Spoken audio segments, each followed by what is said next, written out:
Right, number 1, Tom's Dice, going for his second in this race, 3 years. Number 2 is Avitt. 3 is Great Estate, winner from Tauranga last week. 4 is Kerry Keon. Wayne Herbert brings him up from Woodville. 5 is Tamandra Bay, another Central Districts runner. 6, Manchu.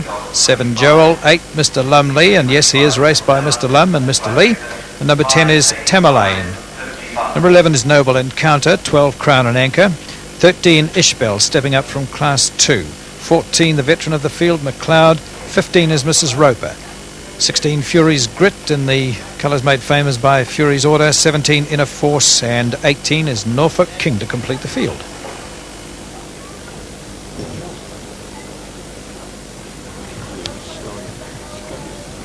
Okay, here's number 1 now, Tom's Dice. Pretty good run last week at Tauranga. Very impressed with it, and he obviously has to have a big chance.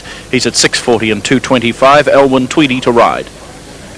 Yes, different jockey this year. 2 years ago, 1984, this horse won the New Zealand handicap for Gary Stewart. He carried 54 kg then, 57 this time. Doubt that it's enough to stop him, really. His form's fairly consistent, just needs to top it off that little bit.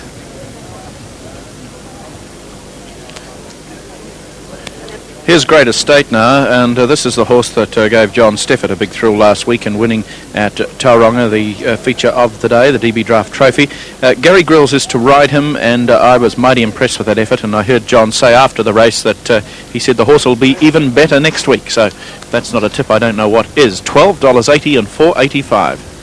Yes, it was tremendous training effort by John Steffert to bring this horse out to win in those shocking conditions at Tauranga. You've got to wonder how much Tauranga form's going to have to do with Avondale in these races, because I think the ground here must be reasonably holding by now, and it was certainly loose at Tauranga when Great Estate won there. So perhaps not quite the prospect that he was at Tauranga, but let's not put him down.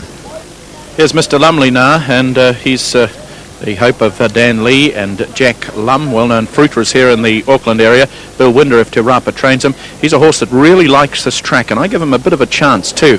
He's one to look at, I think. Number 9, Mr. Lumley. Yeah, a bit of a horse for a course, Mr. Lumley. Won a Class 4 sprint this day last year here. He's the baby of the field at 4. 6th last start at Tauranga. I think perhaps, as I said about Great Estate, the form won't hold too good, and I think that Mr. Lumley is going to have to show some form today, because I think Bill is looking at an Australian trip for him. Number 13 is Ishbel, just out the back, waiting for her to go forward, and the field will be completed. Oh no, a couple more yet. Number 12, which is Crown and Anchor, not really given a big chance in today's race. Avitt is a definite prospect. He's got to have some chance. And number 15 out the back is Mrs. Roper. Yeah, she raced last week at Hawke's Bay and went quite a good race, I thought, in a small field. Should provide a bit of an upset for everyone. New Zealand handicap is set to go now. Distance. Should be a good race too. We're all in line. Racing. Inner Force a little bit slow as they jump. Manchu jumped okay. There's Kerry Keown scampering along. A decent go for the lead. Avitt's going to be handy, and out wide a Great Estate coming over from the very wide draw. Right there also as they settle down, Norfolk King, and drifting back last, Fury's Grit. Ishbel's back alongside of it, and in the last 2 or 3, Mrs. Roper. Racing down to the judge, and Great Estate got its way to lead from Norfolk King on the outside. A length and a half to Avitt's got the trail. Kerry Keown on its outside. A length and a half Inner Force, followed out Noble Encounter, Mr. Lumley and Tom's Dice with his big weight 3 deep. Then followed Tamandra Bay, then Joel is next, then followed by between horses Mrs. Roper, then McLeod on the inside. Crown and Anchor worked round wide. A length and a half to Tamerlane. They're followed back by Fury's Grit, Ishbel, and 3 away Manchu last of all. They worked to the 1500 metres, and Great Estate led at a good rate in the mud by a length and a half. Avitt the trail still from Norfolk King on its outside. Then Tom's Dice. They followed then Noble Encounter. Kerry Keown on its outside. Mr. Lumley comes next. A half to Tamandra Bay with Crown and Anchor. Then followed back by Joel. Inner Force comes next. Then Mrs. Roper, McLeod. Then Fury's Grit, Tamerlane, Ishbel, and 1 back Manchu. 15 off the leaders as they get to the 1200 metres. So the leader is Great Estate, a length and a half clear. Norfolk King on his tail from then Avitt, about a length and a half back. Tamandra Bay, Noble Encounter getting handy from Tom's Dice. There goes Kerry Keown between horses. Then Joel, then followed Mr. Lumley. Crown and Anchor wide, a length and a half to Inner Force. Then Fury's Grit, McLeod, Mrs. Roper and Ishbel, and 2 to Tamerlane and Manchu as they pass the 800 metres. Great Estate led.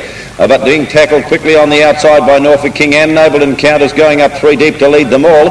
Avitt's parked right in behind these two to Tabandra Bay, then Kerry Keown a length and a half. Joel Tom's dice slip back a little with Mr. Lumley as they come to the turn.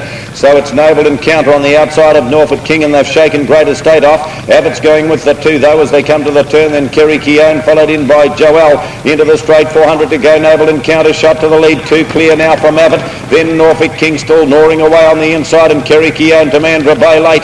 300 metres to go. Avitt's come at Noble Encounter and he's got the lead. Avitt in front. Here's Norfolk King still battling, and Joel starting to run on strongly, but Avitt in front. 150 to go and he's holding Joel and Norfolk King. Avitt in front. Joel starting to storm after him in the closing stages. Avitt in a hands and heels ride. Those going to win it. He beat Joel second, Norfolk King third, then Noble Encounter followed home by Ishbel. Kerry Keown alongside of it. Then Tom's Dice. Manchu was next a long way back towards the rear. Mr. Lumley. Mrs. Roper was next, then followed home by Inner Force to Mandra Bay. Crown and Anchor, Fury's Grit. Then followed Tamerlane. Great Estate drifted right out, and last of all was McLeod. Well, he only went down by a nose last week at Tauranga, and it was a jolly good effort too. But Avitt has won the New Zealand Handicap, and he's done it in style too.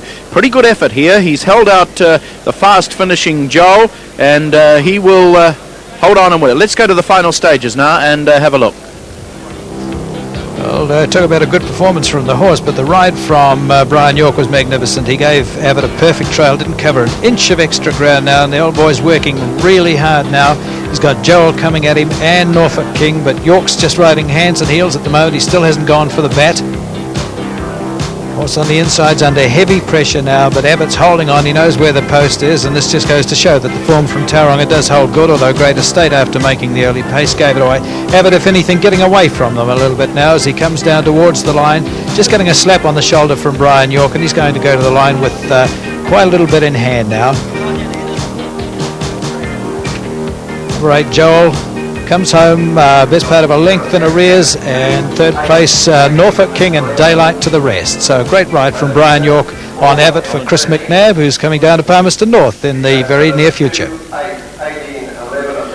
Well, joining me down in the birdcage now are two of the connections of this horse, trainer Chris McNabb and Dennis Peterkin, the owner. Well, Dennis, you're obviously pretty excited about that. Very excited. Yeah, really thrilled for Chris and myself. I said I couldn't be happy. I think he's earned it, don't you? I think he's earned it too. It was must have been very disappointing for you to go down by only that nose last week. It was, I thought, but I think we've come back today. I'm really happy. More thrilled today than I was last week. Good on you, Dennis. Well, Chris McNabb, this is a great effort for you, training feet here. Last week you were reasonably confident, but was it the track that worried you? Was it a bit better for you today? Yes, Philip, that's right. The track sort of got to him a bit last week, and we actually wanted to try him in blinkers last week, and with the state of the track and the rain and that, we decided not to. Put him back on today, and they seem to work wonders for him. He's been a most marvellous horse for originally, I think, Nigel Landers, yourself. You've had a great run with him. What makes him so special? Oh, he's just a great racehorse, real professional. That's the name of the game. You're actually making a move south now. You're being the trainer for Australasian Breeding Stables, I understand, so you must be looking forward to that. Yes, I'll move on Monday, Philip, so yeah, looking forward to it. And you'll be taking Avitt down with you or not? Not for sure. Won't go without him. Congratulations, Chris McNabb, successful trainer of Avitt, who's won the New Zealand Handicap here today. Okay, we have confirmation of the winner. Number 2 it is Avitt, 8 is second, and that is Joel, and in third place, just looking for it, Norfolk King, that's right, number 18. We'll bring you the dividends in a moment.